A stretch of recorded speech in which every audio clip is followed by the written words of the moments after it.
next na puntirin after this? Oo, sinabihan ako ng nanay ko. Sinabihan ako ng nanay ko, sabi niya, mag-ingat ka dahil ikaw ang susunod. Handa na, ma'am. Anong handa? Kung maghahanda na Pumasok harapin, doon handa na sa- para malampasan, mapagtagumpayan. Iniisip ko lang ang gastos sa abogado eh. Magastos kasi ang mga abogado. So yan lang naman yung concern natin sa ngayon. But so far, napaghandaan din naman yung gastos para sa mga abogado.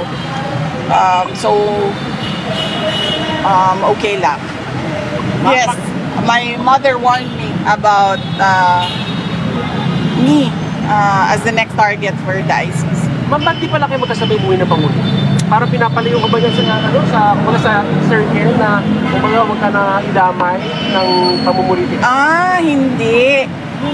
Kasi kami, kung napapansin nyo, kahit dati, hindi kami nagsasabay sa airplane.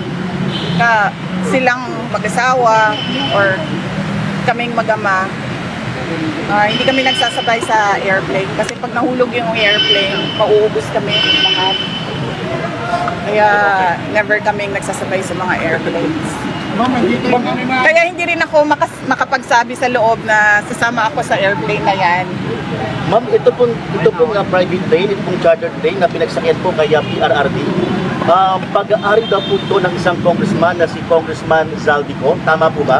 Hindi ko alam kung sino ang may-ari nung airplane. Pero nung nakita ko na sinasabi nila na galing sa Pilipinas lang yung airplane, nakikita na natin na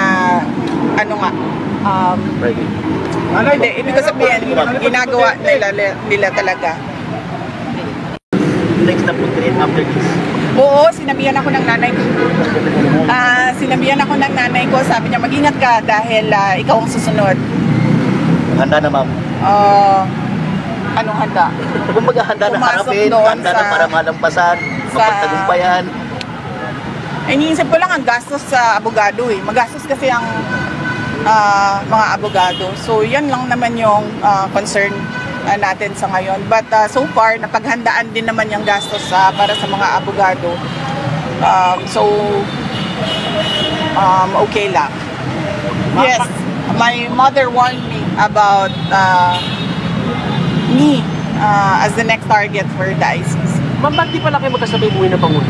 Para pinapalayo ka ba niya sa circle na huwag ka na idamay ng pamumulitik? Hindi.